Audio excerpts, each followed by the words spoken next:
All right, and we thank you for coming to interact with us this day of your time. How are you? Great, Riok. Excited to speak to you again. And we are excited to have this conversation with you. How would you like to proceed in this interaction together? Let's just go the usual. Any words of advice? All right, well, at this time, what we will say is the following. Recognize that in your current Earth paradigm, many of you are crystallizing in certain realities, certain energies. Now, you remember the conversation we had some time ago about the idea of seed planting? Yes. The idea is you are now at a period in your development where some of those seeds are now beginning to germinate. The idea is to continue to nurture the energetics of whatever seeds of consciousness you have planted within your reality that you then wish to experience as externalized phenomenon or internal phenomenon, depending on what types of seeds you planted. Right now, for many of you, those seeds are beginning to germinate. They are beginning to extend upwards, you could say, to the surface so they can blossom into your reality. The idea is, during this time, to pay particular attention to your intention. Pay particular attention to your intention in relationship to what it is you are growing into your reality. And the idea is some of those seeds that were planted are now beginning to germinate, and as that process unfolds, recognize it is your energy, it is your life force, it is your passion that acts as the fuel for that germination process. So as you feed those directions right now with the idea of unconditional love, with your authentic signature frequency, you'll begin to perceive those seeds and that germination process. And that will translate in the following way into your external reality.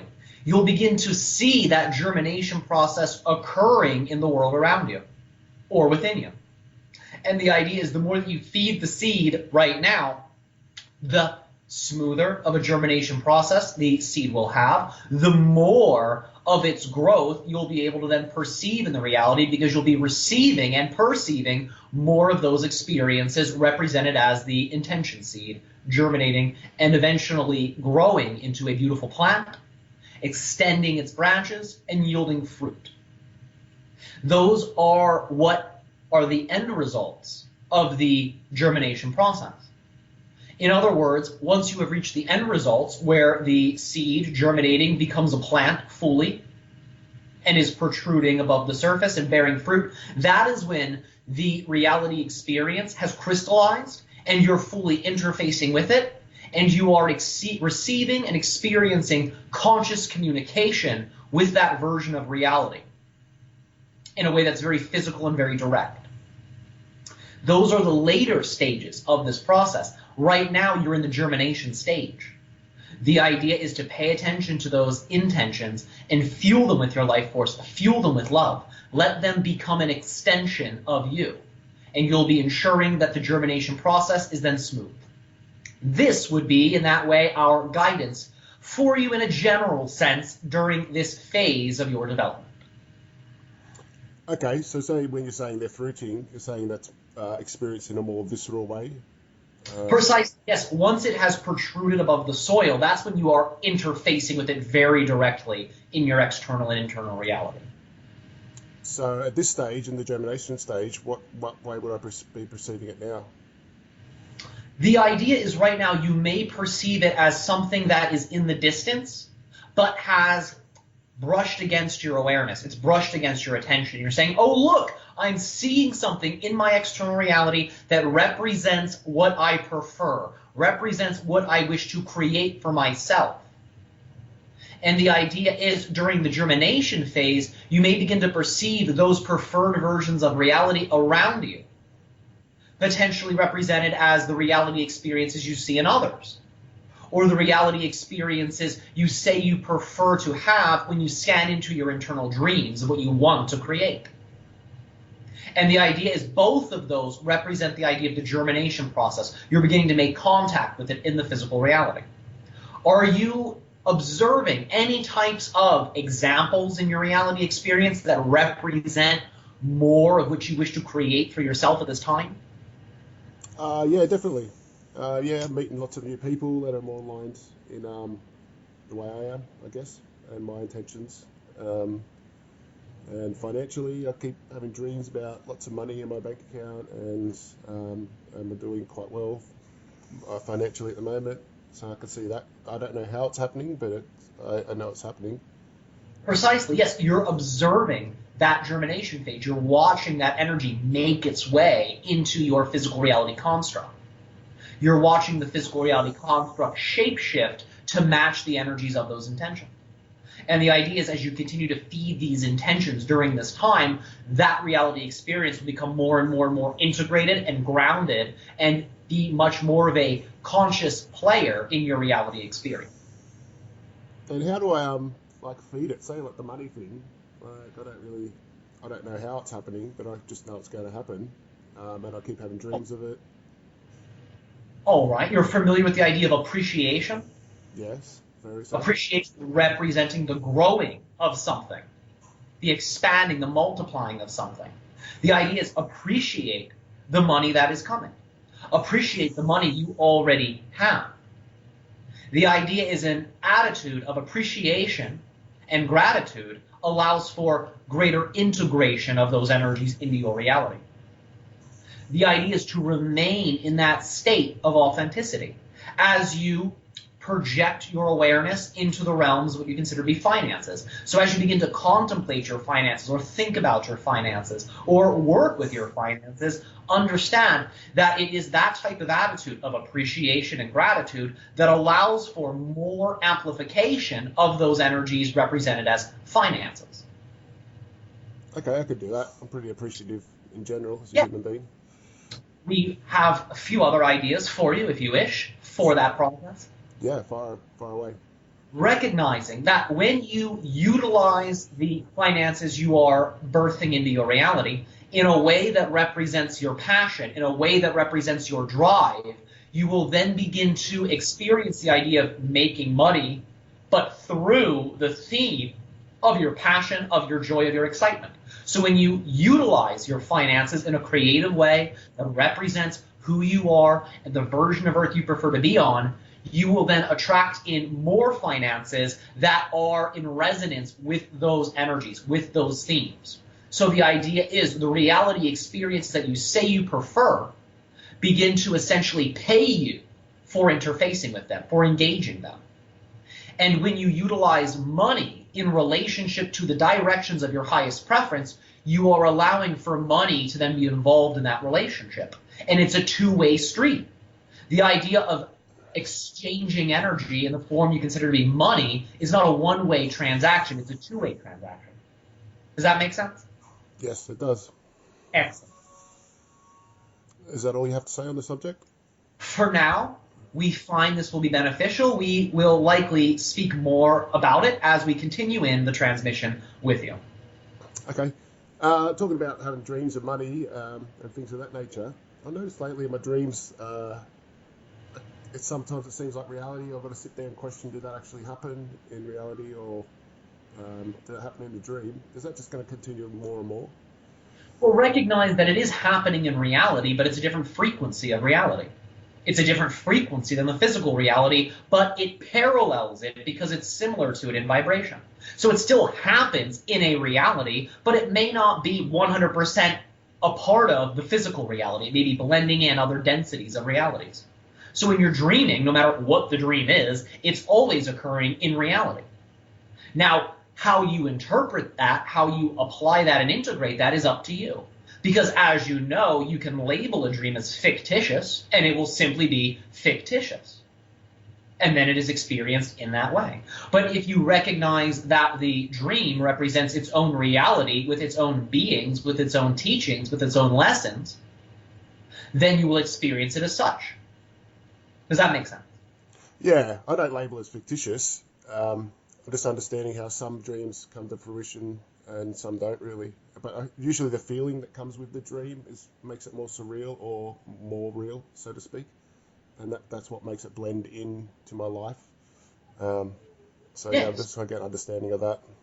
Yes, well remember, the feeling state is an energetic phone number for the types of reality experiences that the dream was exposing you to.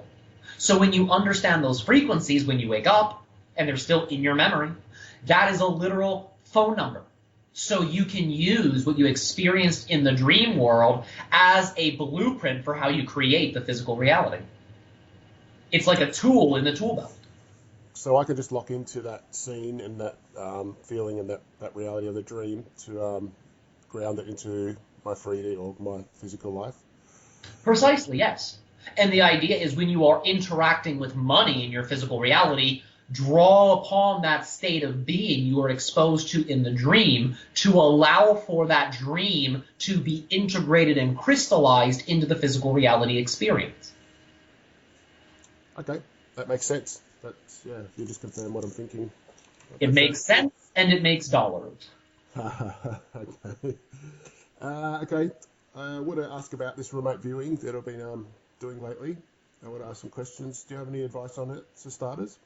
All right. Well, first off, recognize that you are simply connecting to an energy that you are already connected to.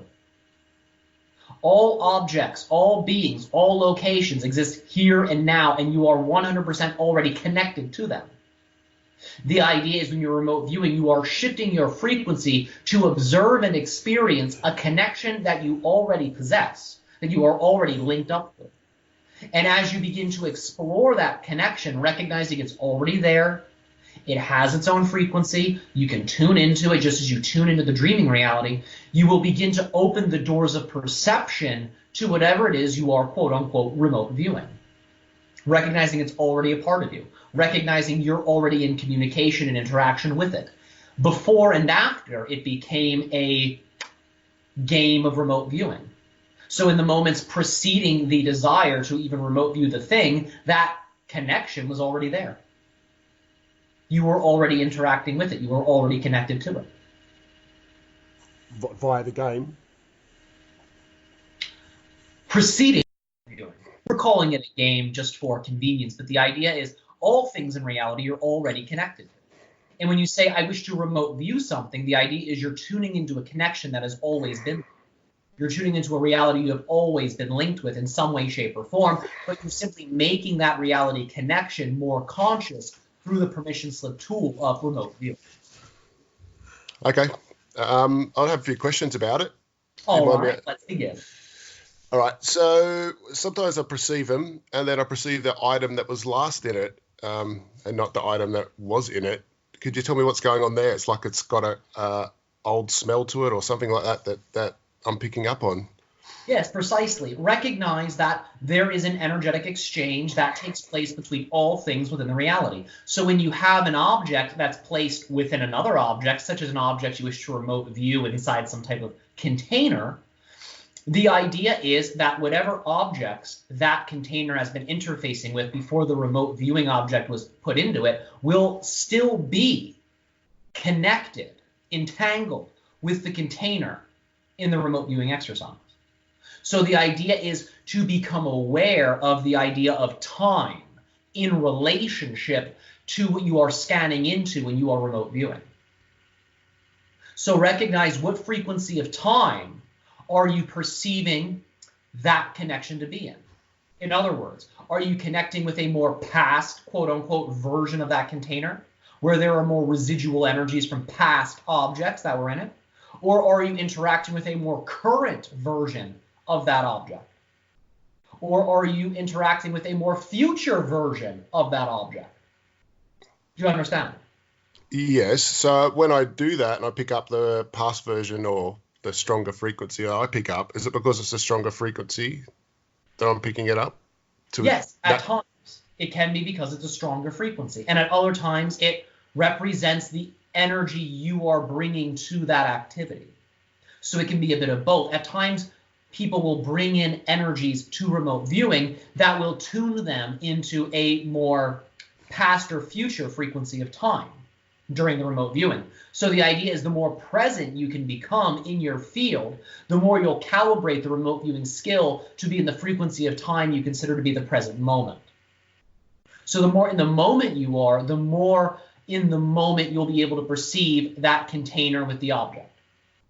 Now, as you have said, certain objects are higher in vibration than others. And those objects will, again, sometimes leave what's considered to be a residual image on the object containing it, the container object. And it is important, again, to gauge the frequency of time in those moments to understand, is this something more in the past? Is this something that's a future potentiality for this object? Or is it something in the here and now? So being able to feel what the feeling of past feels like, what the feeling of future feels like, what the feeling of the present moment feels like, understanding these frequencies will assist you in being able to better hone in on the frequency of time of the object you are remote viewing. Okay, that makes sense to me, that's for sure. I'd like to ask, is there a permission slip that people could use for remote viewing? All right. Well, remember that you are technically utilizing remote viewing, but right here, right now, to perceive your reality. Understand that the same feeling state you have when you are observing the physical reality, when you are scanning the physical reality, that feeling state is the same state required for what you consider to be remote viewing over distances. Understanding you're already using that skill right now, but in a way that's tuning you into your body awareness and your body perception of your local reality. That energy of perception you're already using right here, right now, is the same energy that you use when you remote view something over a distance. It's the same energy. The idea is you are shifting the vibration of what you are placing your focus, your attention, your senses upon. So instead of having your focus and attention tuned to the physical reality that's local to you, the idea is you simply adulterate those vibrations to be that of the object or reality you wish to remote view. It's the same mechanism. It is the same energy of what you are using to perceive what is already around you. It is no different than this. Okay, so I can see how you're saying it's no different, but obviously you grow up in your body and you're quite accustomed to that, and it becomes a very automatic thing. Yeah. So obviously it seems like it's automatic, but it's actually a subconscious choice. Recognize that to be tuned into the body and the body awareness, that's actually a frequency. That's a vibration that you're selecting on a subconscious level to keep you grounded and rooted and focused and oriented in your local physical reality. It's not a bad thing. It's not a negative thing, but you could look at it as a setting that is in the subconscious, so you can have your local experience. When you can begin to recognize that that idea of awareness orientation is calibrated to the body awareness, and you then tune into what the body awareness is, you can then change those settings to no longer have the idea of local awareness be oriented around the body. You can shift the frequency, shift the subconscious setting so that the focal point in your reality perception has been shifted to be that of the object or the reality you wish to remote view. Okay, so is there beliefs that are causing that in the subconscious? There are certain beliefs, yes. There are that link you predominantly to the local physical reality. Now, not all of those beliefs are negative. Not all of them are positive. Some of them are very neutral. But you may find that there are certain beliefs of limitation that are associated with that. For example, many of you have a subconscious belief that says, I cannot see anything that is outside of my local reality. That is a common belief many of you have. And it is essentially a belief that creates limitation for your species in being able to really only perceive that which is in proximity to them in the physical reality experience. But as you begin to dissolve those types of beliefs and create new ones that say, I can tune into any reality I choose because every reality is an extension of me, then it allows for you to shift that focal point of your consciousness to be more representative of whatever reality you prefer to tune in. Okay. Yeah, I feel like I've got an advantage because I definitely don't believe that. See things that are millions of light years away. So this whole game's been interesting for me to see things in the now instead of projecting into what seems like the past or future or from very great distances away. So it has its own sets of challenges for me, for sure. All right. And What would you like to discuss in relationship to these challenges? Well, I'd say my challenges are like I've never really tried to focus on an object in a box or something like that in a physical reality. I've done things that are more emotionally attached to me, whereas I don't really have an emotionally attachment to something in a box somewhere else. Even though I'm doing pretty well in the game, it's just a different challenge to me. Do you find that the emotional energy assists you in your ability to interface with other realities? Yeah, I think so. Well, it seems to. If you It's find that it's a tool, feel free to utilize the tool in this endeavor of remote viewing practice. If well, you how do I get? let your So, emotions stimulate that ability, utilize them strategically for the activity. well, if I don't have an emotional attachment to a box on the other side of the world, that's how do I gain an emotion over that? Remember that in many ways, you choose your emotions. You do it on a conscious level, you do it on a subconscious level. Recognize you can choose emotional states of being whenever you wish. You can choose to feel love and joy whenever you wish if you believe you can do so. The idea is you can choose emotional states when you are engaging in that activity. The idea is to choose the state of being, choose the frequency you wish to create within your field of awareness. Does that make sense? It does, but say like where I'm you rate review a parallel life that I'm living in. Generally, an emotion will come first, and then it's easy for me to tap into and find out where that emotion's coming from in that parallel life. So you're telling me to preconceive the emotion before doing the remote viewing? If that is a way you wish to proceed, you can. Recognize you can choose emotional states to begin to foster that type of emotional relationship, that type of connection. The idea is the objects as well have their own emotionality to them that in many ways is, again, residual images. The idea is that those objects have been involved in the lives of other individuals. As a result, there may also be emotional associations, connections with those objects as well that you can also begin to tune into. That is another element of the scanning, as are thought constructs associated with the object. Certain thought forms, certain thought patterns, you could say, that were programmed into the object as a residual image. The object is a container for those versions of reality. It stores the information. It is in that way a object that exists across time, but you experience it as a linear object. But the idea is that object contains connections in that way to past versions of itself and future versions of itself.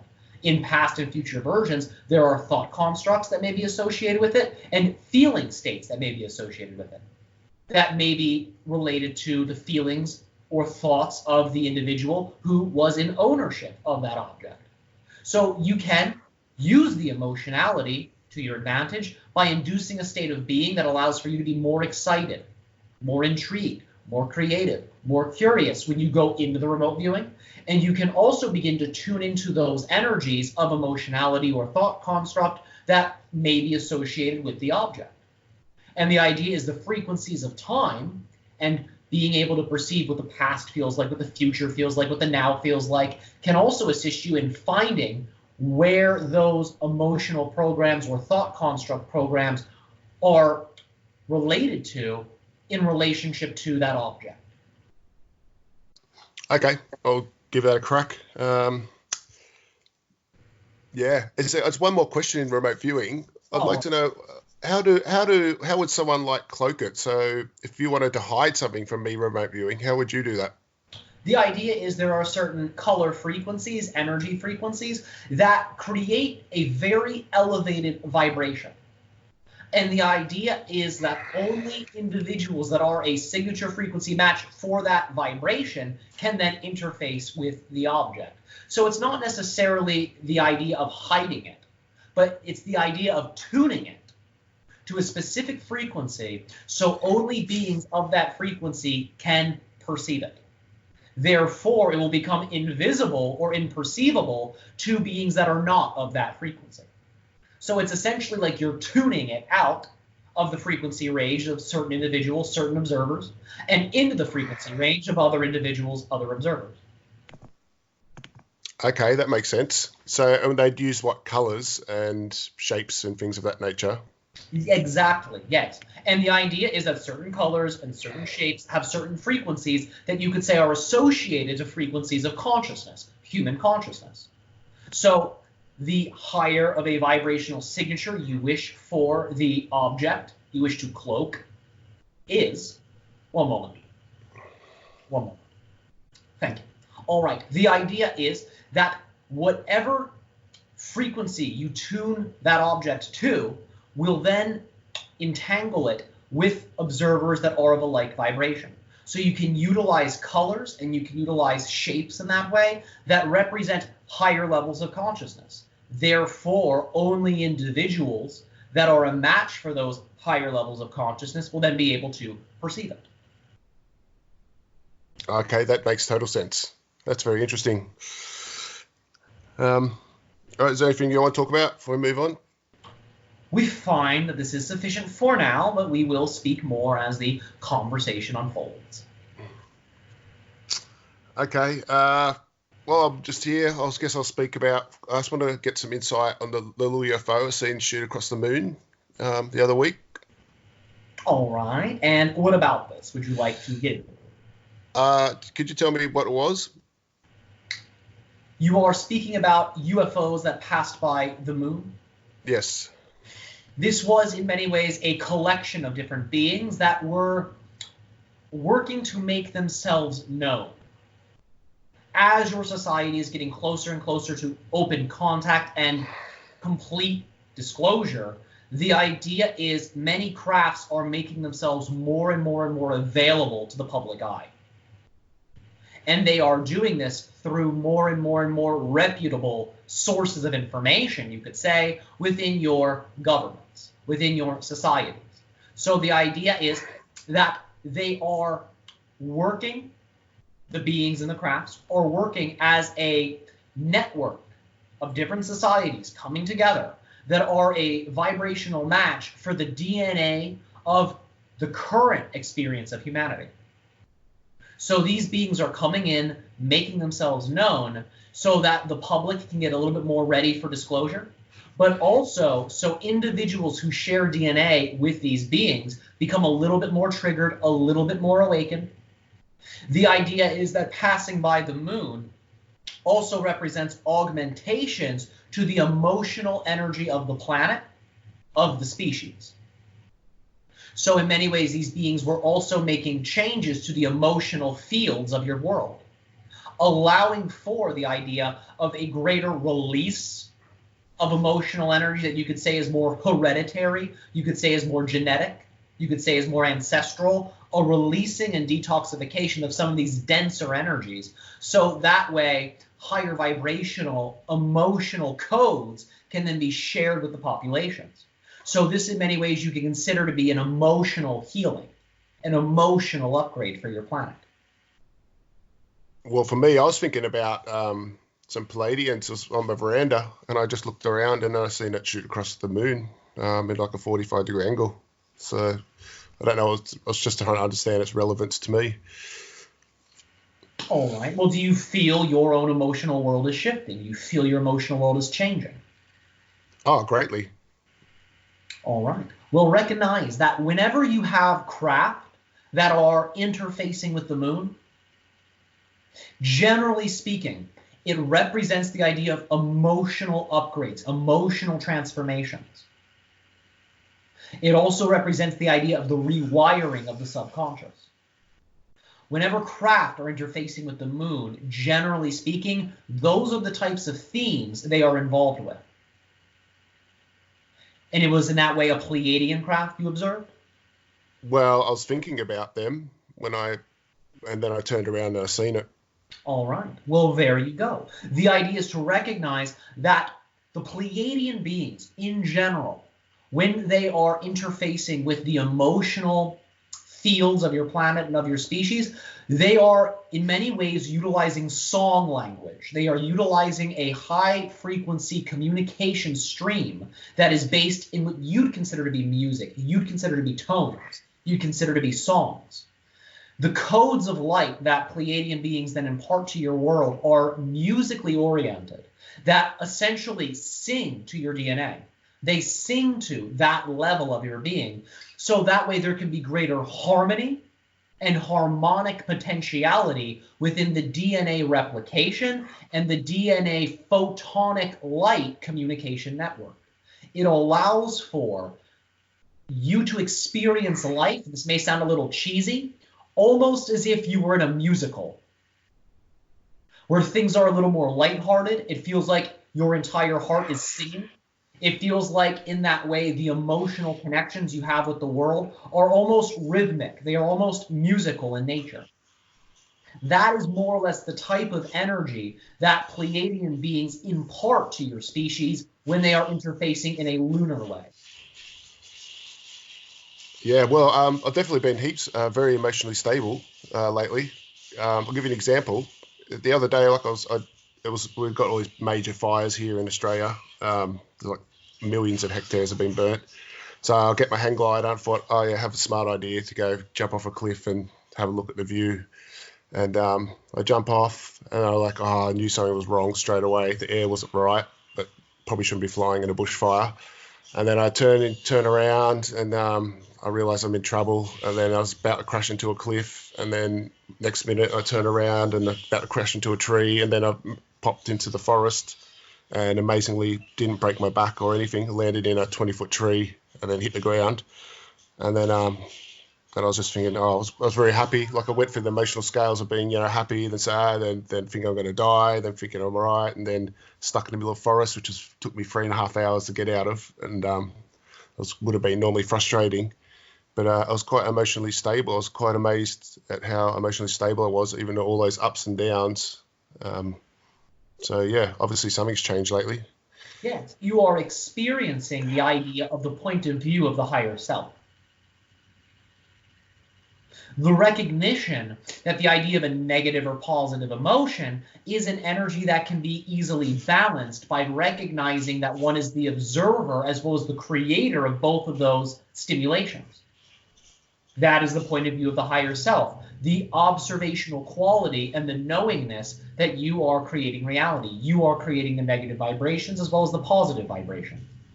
And when you can recognize that, the idea is neither of them really weigh on you. The idea is you allow for them both to be, and you allow for that to be something that is beautiful and natural. And as you embrace the higher self perspective, the idea is that it is slightly more positive.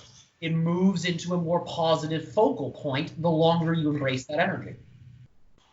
And the idea is that when you are in that way airborne and you are moving through the sky to get a bird's eye view, you are in a field of your physical reality that's in resonance with that of the higher self, because you're adorning a higher point of view. You're seeing above other things. When you access that in your physical reality, it tunes you to the higher self.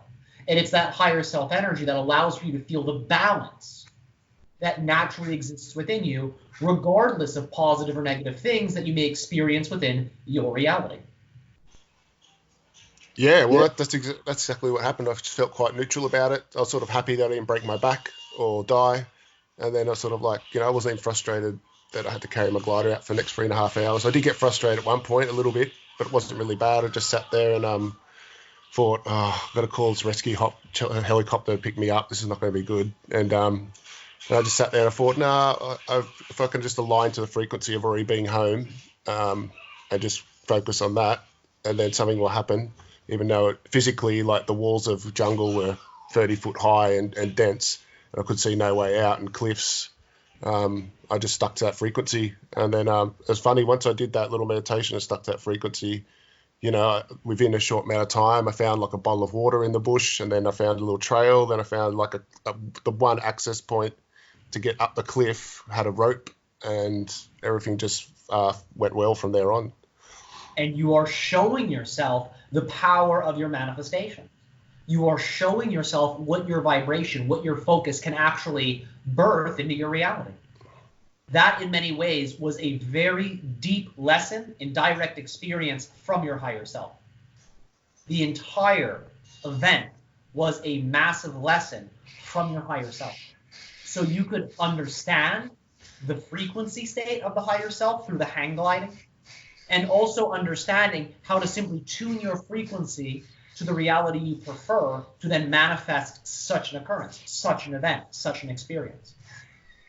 So you could say that that entire experience was done so you could understand at your core what it is to operate from the higher self point of view. Because that, just like the vibrations you receive in your dreams, is an energetic phone number to that reality, to that state of being. Do you understand? Yeah, so like if I'm ever struggling in life, I can just tune into that frequency. Exactly. With no expectation of what it will do, what will occur, simply selecting it and knowing that you are on the same path as you were when you were in that moment. The path being walking in harmony with the higher self, with everything you need on that path built into it. Well, it was easy to have no expectations when you just nearly killed yourself, or potentially. But I guess that's any moment in life, really, isn't it? Well, yes, the idea is certain ideas may flood your consciousness, such as, oh, what if I don't get home? What if I die? What if I'm lost out here? But remember, those aren't necessarily expectations until you feed them with your energy. They are simply amplified thoughts built into your survival mechanism.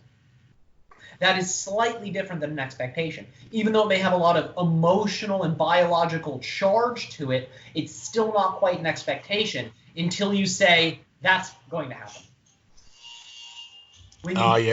Yeah, I understand. That's when it becomes the expectation.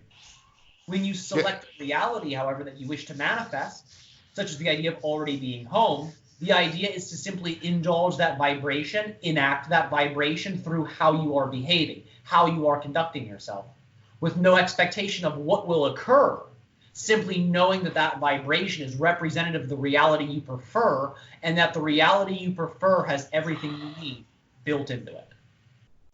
Yeah, I know. Well, I wouldn't have expected to find a bottle of water in the middle of a jungle. That was pretty amazing. Yeah. The idea is you are showing yourself what happens when you don't have expectations. The unexpected can happen, and instead of fearing the unexpected can show up as if it were water in a desert. It can show up as an oasis. It can show up as a gift. It can show up as a fun surprise. That is how you allow for the unexpected to become your ally, by not having expectation and simply knowing you're in the reality state you prefer to be in by selecting it. Once you've selected it, you don't need to know what's going to be on that path. You can automatically know that whatever you need on that path will be present. And that is where the unexpected resides. That's where the unexpected energy is factored in to the equation. Cool. Thanks for your insights on that experience. Yes, you are welcome. I done ayahuasca the other week, a few weeks ago again. It was pretty interesting. They pretty much just reaffirmed lots of things you were saying. I was expecting it to be quite a purgeful experience and so forth, and quite challenging, but it was pretty easy actually. Yeah. I was quite interested in. Sorry. Yes, please continue. I was quite interested that it had sort of said a lot of things in line with what you were saying. All right, and that is because, again, we are operating on a similar wavelength. When you enter into that dimensional space with that plant teacher, you are raising your frequency to be able to perceive reality in a way that's more aligned with our vibration, the vibration of your higher self, the vibration of that plant spirit consciousness. And the idea is all of us are in very similar frequencies. All of those energies I mentioned, the higher self, the plant spirit, our energies, we are all in that way operating on the same frequency level. That is why you register us as guides. That's why there's a guidance energy that you feel when you interact with these consciousnesses, because we are all tuned to that point of view where we can appropriately guide you. in whatever way we are required to. So are those like little entities in that are always mucking around and stirring me up and having a laugh and all that? Are they like individual consciousnesses? Are you asking if there are individual consciousnesses that are interacting with you in certain situations? Yes, absolutely. Understanding. There are a great deal of energies, entities, beings that are interfacing with you all the time. The idea is many of you simply do not have belief system constructs that allow for you to perceive them. So it can be rather vague. It can be rather subtle. But when you redefine the perception constructs of belief to allow for greater perception of these beings, you then begin to perceive them more. The connection becomes clearer. But to answer your question, yes, there are a great deal of beings that interact with you. How are those experiences for you, where there are other beings interacting with you? Oh, they're great. At the start, when I was on ayahuasca, they were like getting a bit full on. I was just like, oh, all right, can you back off? And they just laughed at me and said, nah, this is what we do. It's our job. And I sort of appreciated that. And then after a bit, they just backed off. And then I just sort of surrendered into the whole journey. And it was good. I've watched like big scenes of like me as a samurai warrior and lots of people just loving me for who I am. It was a really loving process. How exciting. You are beginning to connect more with your multidimensional self. You're learning more about who you are in different realities, as well as who you are in this reality. What, in that samurai scene? Yes. You it are was like about other connections that you have in other lifetimes, in other societies. Yeah, there was just like a great amount of honor for who I was, and I was very well loved, or I am very well loved, and there's just like thousands of faces, and just keep telling me to be myself and live my life with love and honor, basically. Yeah, because it really is that simple. That's the underlying message we all drive home to, because it really is the only information that's actually required. Understanding that at a bare minimum, if an individual chooses to be in a state of love and acts from that state of love, they are going to shift onto the most positive timeline available to them. They are going to manifest the most positive version of reality for them, where all of the steps, all of the tools, all of the players, all of the teachers are built into that reality. That's why that's the message so many of us give to you, because that's the bare minimum. Once you have that, you have the coordinates to be able to create whatever it is you prefer. Yeah, well, it's definitely, basically the whole thing was just to keep being yourself, but similar messages that you drive home. Yes, precisely. Okay, is there anything you want to say before we move on? If you wish to move on, allow for us to move on together. Okay. Talk about the names. Like when I was just a yogi student, a shamanic student, and all that, people want to give me a name. What name would you suggest for me? We would suggest for you to craft a name for yourself. Craft a name for yourself that represents the version of yourself you prefer to be. Or rather, the version of yourself you know you are at your core. Well, that's probably why I've been so resistant to it, maybe. Yeah. The idea is that you can retrace your steps, so to say. What we mean by this is the idea of going into a meditative state and going backwards in your perception of time through your memory, going further and further back.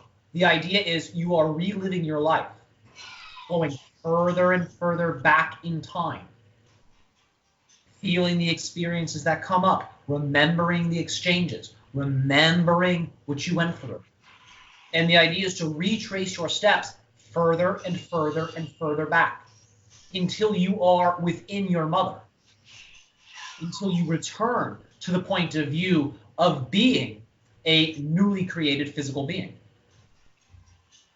As you begin to embrace that point of view of being newly created, the idea is there are certain songs that consciousness is being exposed to, certain languages of light that being is being exposed to by a variety of different beings while it is still in utero. You could look at it like when the child is still in the womb, it is in many ways being coded by the universe, coded by spirit guides, coded by the earth. And those codes allow for an integration process to occur. And it is an integration of the past and future versions of that soul and the present human version of that soul, represented as the fetus. It is integrating energies across time relevant to that soul's experience in the body, in the DNA of the fetus. And when you can begin to tune into that energy, you will begin to hear the songs. You will begin to hear the universal music that is being shared with that version of yourself. And the idea is to begin to take notes, begin to write down your translations, your interpretations of those energies. And as you begin to compile information about those energies, about what they represent and mean to you, the idea is you can begin to then interpret them in a way that allows for you to create a name or a word or a tone representing that original self, that original blueprint of who you are.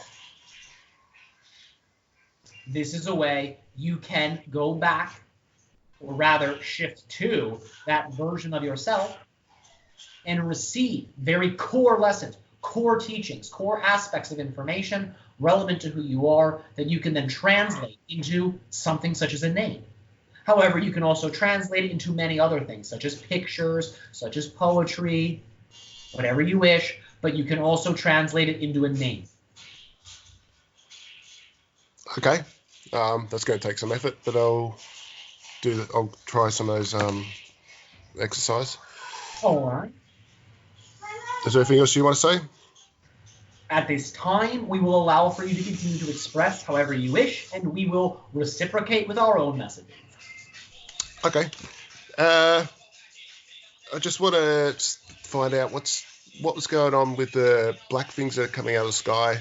Are they like bits of UFOs or biological entities? Can you describe these things that you are experiencing?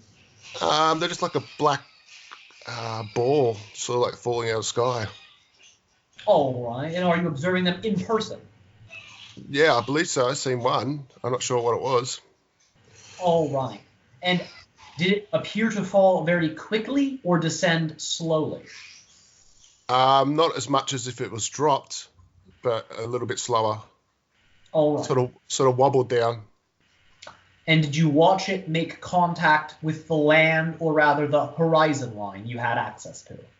The horizon went behind a building. All right. What we will say is this.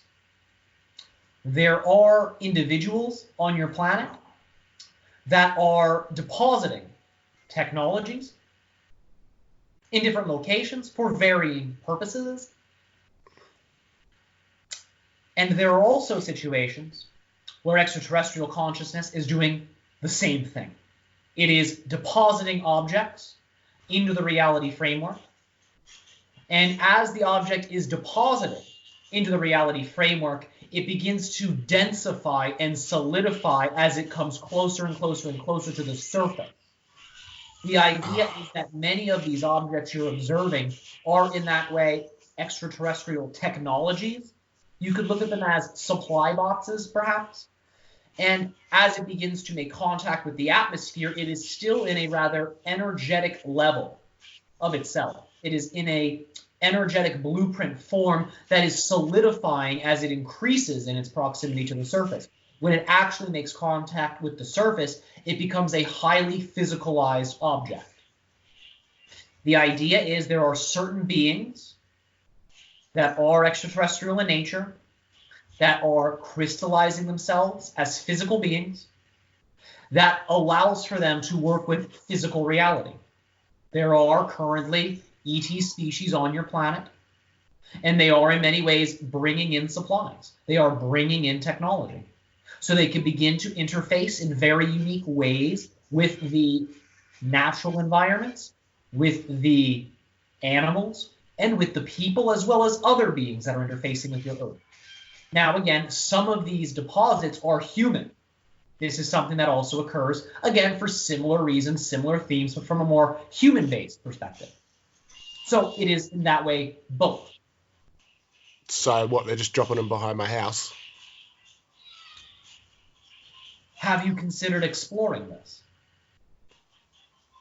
As in trying to look for it? Yes. No, because it disappeared. It's where it should have landed. There's nothing that I can see. All right. So you went to the site and had an investigation for yourself. Well, it lands in someone's backyard, but I live in a 3-story building, so I can look down below. But I can look further. I couldn't. Maybe it's someone else's place who could. It was coming down so rapidly fast, and I couldn't tell the distance either. No, I was just curious to what it was because it just sort of came out of nowhere. I was sort of scrying into the clouds, and I just looked over to my left, and then I'd just seen it fall out of the sky. So I was wondering what the hell it was. Yeah, understanding technology.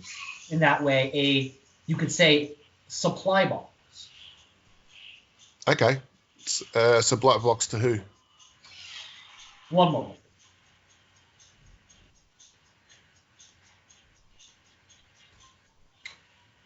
Understand that there are certain variations of what you consider to be the grays that utilize this. Variations of this species that are a little bit more evolved. Okay, so I had nothing, as long as that didn't have anything to do with me though, did it? It was just doing their own sort of thing. It had to do with you in the sense that you are exposing yourself to more of this energy. You are exposing yourself to more of this phenomenon so you can begin to register in your conscious mind more of what is possible. Okay. Yeah, well, it was in broad daylight, so you couldn't just ignore it. That's for sure. Yeah, and that is why you were involved. So you wouldn't ignore it, so you would take notice. And the idea is it allows for you to understand more of what can occur within physical reality. So your point of view can remain unlimited. Okay, thank you for that. Yeah. And just on the scrying, just last time when I spoke about those elementals I'd see in the sky as humans. Yes. I just want to inquire a little bit more about them and my interaction with them. So you said that these elementals turn up for people on a special path, so to speak. Yes. And what do you mean by that? There are certain soul contracts that are a part of the relationship that those elemental beings have with human beings. And the idea is, in that way, beings that you observe in the sky represent the idea of the higher point of view. They also represent the idea of reality creation. In the sense that they're up in the clouds, they're able to see how clouds come together, how in that way water molecules join together, forming clouds, and then dispersing the water into your earth. They're able to observe the water cycle, which is the cycle of creation for your planet. They possess a reality point of view that allows for them to understand the intricacies of physical reality creation, as well as the idea of the language of water. They are able to understand and translate the energetics within water.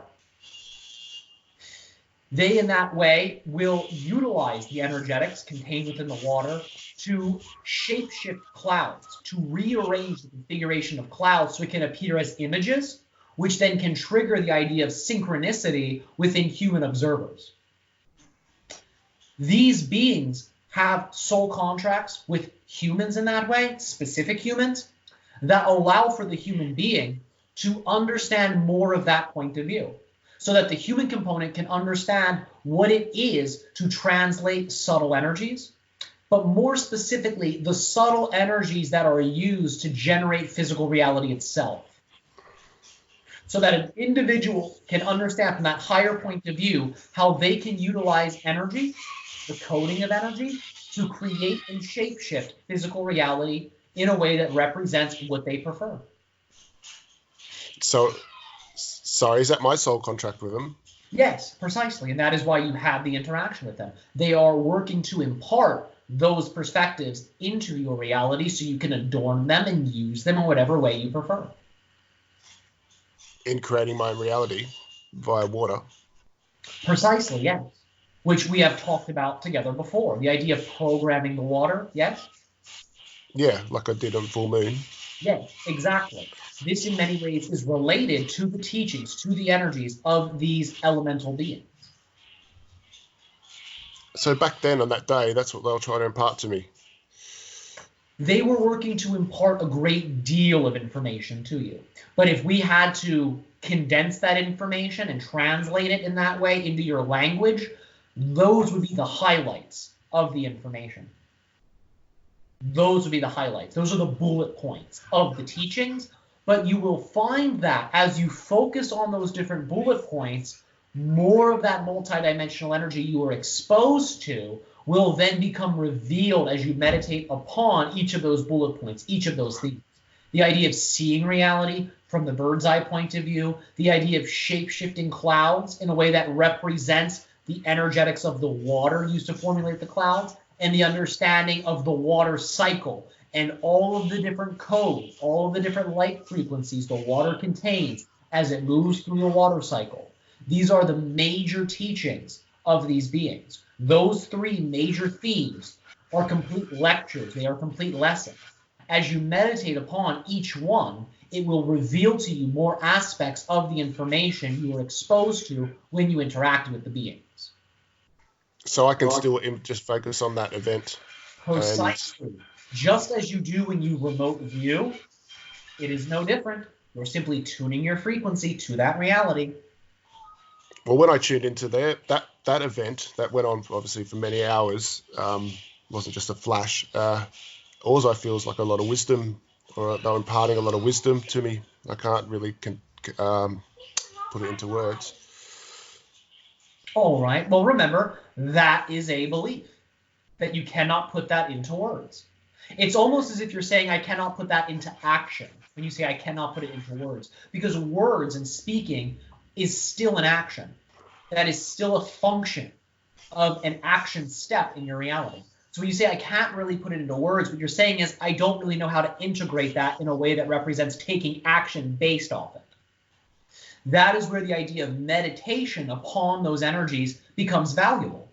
Because once you meditate upon them, it allows for those energies to interface with your psychic receptors, your brain, your heart, their connection, so you can begin to translate those energies into teachings, into concepts. Well, obviously what you've just told me will help a lot. And it makes perfect sense to me when I think back to that moment. And, the images they were showing me may not translate, so to speak, but it obviously changed my paradigm of reality quite a lot, just in itself, in the most basic fundamental form. Yes, precisely. And as you dive into it more, you will be able to be in greater levels of resonance with that frequency again, so you can begin to translate it. You can begin to decipher it. If you're looking for a place to start, the idea would be to begin to write down how those energies made you feel, how you felt when you were in proximity to them, the types of thoughts you were having when you were exposed to them. And as you begin to simply write down your emotional and mental reflections on those experiences, it will begin to open up a door for greater reflection, where you will begin to allow for the higher frequency information to then be expressed through the writing. It's almost as if you begin to write down your conscious memory of that experience. Your subconscious memory will then become more active, and it will then come through. Well, even when I go hang gliding or I go skydiving, my most favorite bit's like flying up near the clouds and things like that. So I can see the synchronicity in it all. The idea is that you have a particular energetic makeup that allows for you to be both very terrestrial based, very physical, very integrated with the network of your planet, as well as the idea of being very balanced in a higher vibrational way, where you are familiar with higher realities, you are familiar with higher points of view. And the idea is, in this physical reality experience you're having for yourself, you are integrating and balancing those energies. You are learning how to access more terrestrial, natural energies for your planet, as well as more cosmic, extra-dimensional aspects of your universe and your planet's relationship with the surrounding. And the idea is you're allowing for that to become something your conscious mind is becoming more aware of. Okay, yeah, thanks for that iteration. So that's hence the bridge building sort of thing we're talking about a few times ago. Yeah. Okay. Thank you so much for this interaction. It's been our highest excitement, passion, joy to be able to have this conversation with you this day of your time. Thank you, Riok. See you next time. See you soon.